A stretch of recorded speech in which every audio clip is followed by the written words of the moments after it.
there's not a lot of usable nitrogen because N2 gas is in the air, but it's very difficult to break it apart to form ammonia.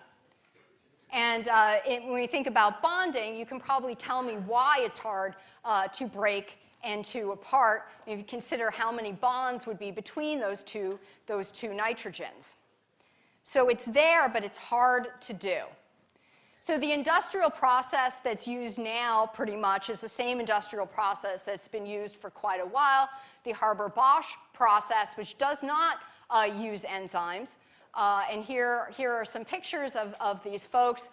This resulted in 2 Nobel Prizes, the development of the industrial process here, and it's still being used. On a historic note, these were German scientists, and so working out this process was important to the Germans during World War II.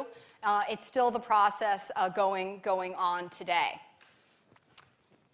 So what about enzymes? Maybe enzymes could do a bit better than this process. It's not true yet. Still, the Haber Bosch industrial process is the one that's being used, but enzymes can do it.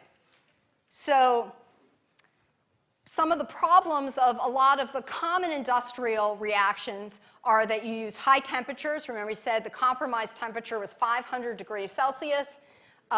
We're talking about compressing the volume, so you want to put in energy to compress that volume, and so that is expensive.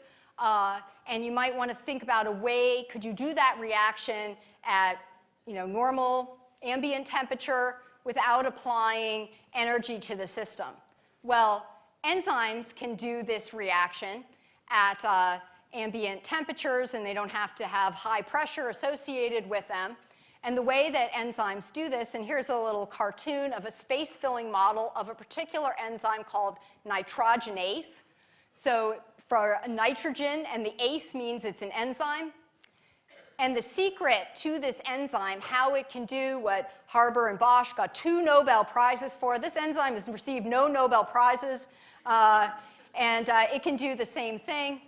Its secret are metals. It uses these clusters of metals in the context of the protein environment to do this chemistry. And they have iron, and they have also inorganic sulfide and molybdenum. And so these combinations of metals can do this chemistry. And a number of scientists have been working for decades now trying to understand how the enzyme works. It's actually quite complicated, and it's been pretty controversial.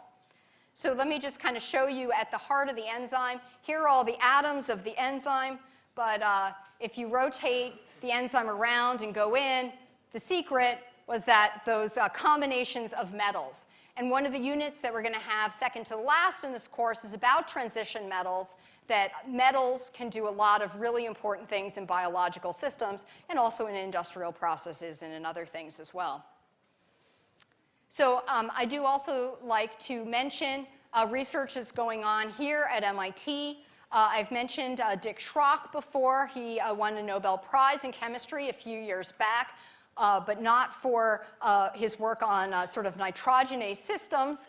But he was able to design a small catalyst that can do this chemistry, that can catalyze this reduction of nitrogen to ammonia at a defined molybdenum center. Again, we'll talk about transition metals later in the course. And so his laboratory is very interested in coming up with better ways to split nitrogen than the industrial processes that are currently used. Some people are studying enzymes. Other people are trying to use some of the tools that come out of the enzymes, thinking about the enzymes, and come up with